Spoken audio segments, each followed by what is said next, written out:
Monkey horror story. बंदरों का श्राप। रायगढ़ जिले के घने जंगलों में बसा एक छोटा सा गांव हनुमानपुर अपने रहस्यों के लिए प्रसिद्ध था। इस गांव में एक पुराना मंदिर था जिसे मंकी टेम्पल कहा जाता था। कहते हैं वहां हजारों बंदर वास करते थे और किसी ने भी अगर उन्हें नुकसान पहुंचाने की कोशिश की तो वह श्रापित हो जाता था। जंगल का रहस्य। रवि 26 वर्षीय युवक जो मुंबई में एक बड़ा पत्रकार था, अपने करियर के लिए एक रहस्यमयी खबर की तलाश में हनुमानपुर पहुंचा। गांव के लोग उसे वहां जाने से रोकने लगे। बूढ़े चाचा रामलाल ने कहा, बेटा वहां मत जा। जो भी उस मंदिर के पास गया वह जिंदा वापस नहीं आया। लेकिन रवि एक खोजी पत्रकार था, उसे अंधविश्वासों में यकीन नहीं था।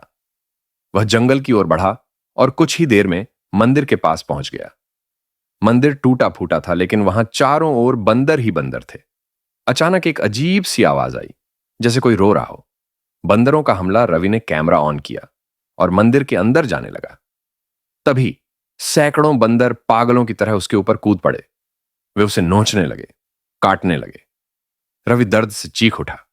उसने किसी तरह खुद को छुड़ाया और दौड़कर बाहर भागने लगा।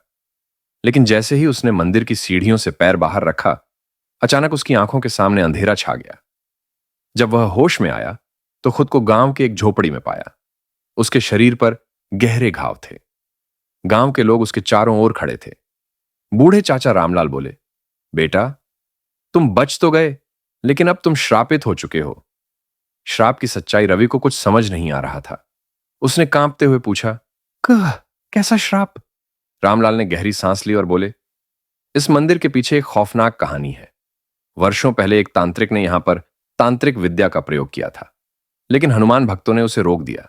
मरने से पहले तांत्रिक ने श्राप दिया कि जो भी इस मंदिर के अंदर जाएगा वह बंदरों की तरह व्यवहार करने लगेगा। रवि ने डर से अपना चेहरा छूकर देखा, लेकिन सबसे बड़ा झटका उसे तब लगा जब उसने अपना प्रतिबिंब पानी में देखा। उसका चेहरा इंसानों जैसा था, लेकिन उसकी आंखें बिल्कुल लाल हो चुकी थीं और उसकी त्वचा पर अजीब से निशान उभर आए थे। यह क्या हो रहा है मेरे साथ? रवि घबराकर चिल्लाया। गांव के लोग उसकी हालत देखकर पीछे हटने लगे। रामलाल बोले, बेटा तुम्हारा शरीर धीरे धीरे बंदरों की तरह बदलने लगेगा। तुम्हारे हाथ पैर, यहां तक कि तुम्हारी सोच भी। यह श्राप किसी को नहीं छोड़ता। रवि को यकीन नहीं हुआ। उसने अपने शरीर पर गौर किया। उसके नाखून बड़े होने लगे थे, उसकी उंगलियां टेढ़ी होने लगी थीं और उसके कान धीरे धीरे नुकीले हो रहे थे। वह दर्द से कराह उठा। श्राप का असर। अगली रात रवि को नींद नहीं आई। उसे अजीब अजीब ख्याल आने लगे। उसका मन पेड़ों पर चढ़ने और अंधेरे में भागने का करने लगा।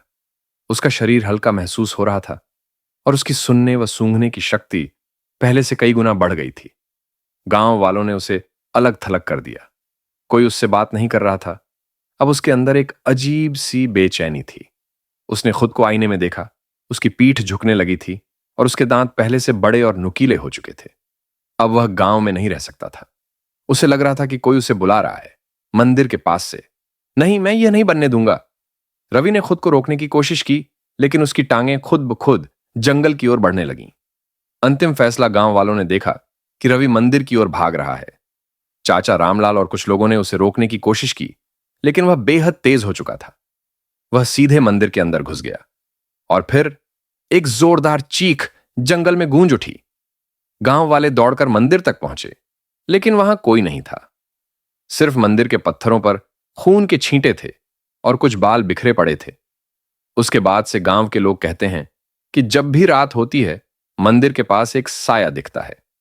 कभी वह इंसान जैसा लगता है, कभी बंदर जैसा। और जो भी रात में उस मंदिर के पास जाता है वह फिर कभी लौट कर नहीं आता। समाप्त। गांव में धीरे धीरे सब कुछ सामान्य हो गया, लेकिन मंदिर के पास जाने की हिम्मत कोई नहीं करता था। लोग मान चुके थे कि रवि अब इस दुनिया में नहीं रहा, या अगर वह जीवित भी है तो वह अब इंसान नहीं रहा। रहस्य अभी भी जिंदा था। कई वर्षों बाद हनुमानपुर में एक नया सरपंच बना, विजय सिंह। वह शिक्षित था और इन अंधविश्वासों पर विश्वास नहीं करता था। उसने ठान लिया कि वह मंदिर का रहस्य सुलझा कर रहेगा। एक रात जब पूरा गांव सो रहा था, विजय सिंह अपने 2 साथियों के साथ मंदिर की ओर बढ़ा। अंधेरा घना था और हवा में अजीब सी गंध थी। जैसे ही वे मंदिर के करीब पहुंचे, उन्हें झाड़ियों में कोई हलचल सुनाई दी। कौन है वहां? विजय सिंह ने कड़क आवाज में पूछा। कोई जवाब नहीं आया, लेकिन झाड़ियों से सरसराहट जारी रही। अचानक एक परछाई तेजी से उनके सामने कूदी। विजय और उसके साथी डर के मारे पीछे हट गए। चांद की हल्की रोशनी में उन्होंने जो देखा, उससे उनकी चीख निकल गई। रवि अब क्या बन चुका था? सामने एक विचित्र जीव खड़ा था। उसका शरीर लगभग इंसानों जैसा था, लेकिन उसकी आंखें जलती हुई लाल थीं। उसकी पीठ झुकी हुई थी और उसके लंबे हाथ जमीन तक पहुंच रहे थे। उसके शरीर पर बाल उग चुके थे और उसका मुंह अजीब तरीके से टेढ़ा था, जैसे वह बोलना चाह रहा हो, लेकिन आवाज नहीं निकल रही थी। रवि, विजय सिंह फुसफुसाया। उस जीव की आंखें चमकीं। एक पल के लिए उसने विजय को गौर से देखा और फिर एक भयानक गुर्राहट के साथ पेड़ों के बीच गायब हो गया। विजय और उसके साथी कांपते हुए गांव लौट आए। उस रात किसी ने कुछ नहीं कहा, लेकिन अब पूरा गांव जान चुका था, रवि मरा नहीं था। वह मंदिर के श्राप का शिकार हो चुका था। श्राप का अंतिम सत्य।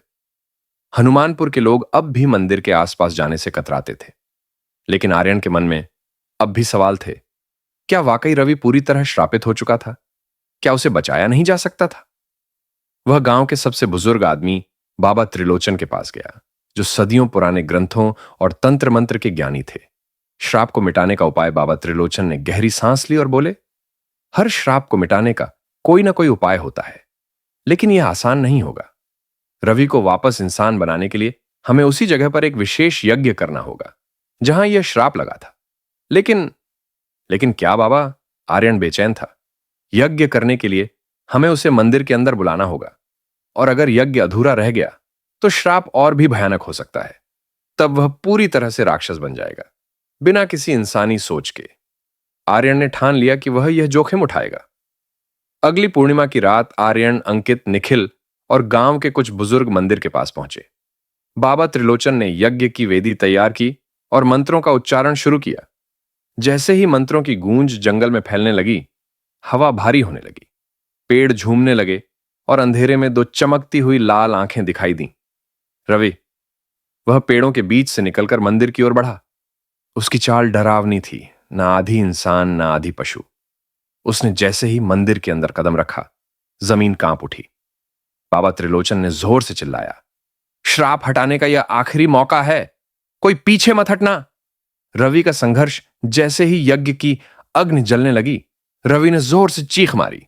उसने अपने हाथों से अपने सिर को पकड़ लिया, मानो कोई दर्द उसे जला रहा हो। आर्यन आगे बढ़ा और जोर से बोला, मंकी हॉरर स्टोरी। श्राप का अंतिम युद्ध। आर्यन आगे बढ़ा और जोर से चिल्लाया, रवि भैया, आप हमें पहचानते हैं ना? हम आपको बचाने आए हैं। रवि की लाल आंखों में एक पल के लिए हलचल हुई।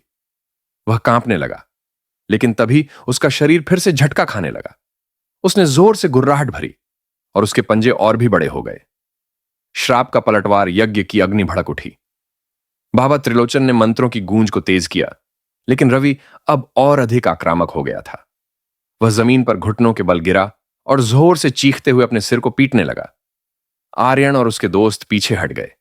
बाबा, कुछ तो कीजिए, रवि को तकलीफ हो रही है, अंकित घबराकर चिल्लाया।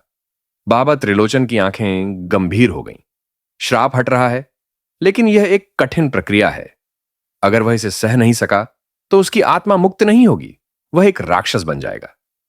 अंतिम परीक्षा। रवि की आंखों में इंसानी दर्द और पशु क्रूरता के बीच लड़ाई हो रही थी। वह एक बार आर्यन की ओर देखता, फिर गुस्से में झपट्टा मारने की कोशिश करता। आर्यन ने हिम्मत जुटाकर कहा, भैया, याद करो, आपको हमारा बचपन याद है? हम साथ खेलते थे।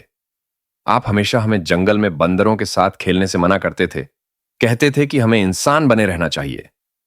रवि की गुर्राहट धीरे धीरे सिसकियों में बदल गई। उसकी आंखों से आंसू टपकने लगे। उसकी शरीर की खाल, जो खुरदुरी और बालों से भरी हुई थी, धीरे धीरे झड़ने लगी। श्राप का अंत। अचानक जोर की गड़गड़ाहट हुई। यज्ञ की अग्नि और भी तेज जलने लगी। बाबा त्रिलोचन ने अंतिम मंत्र पढ़ा और आखिरी आहुति दी। रवि ने जोर से चीख मारी और मंदिर की पूरी जमीन हिल उठी।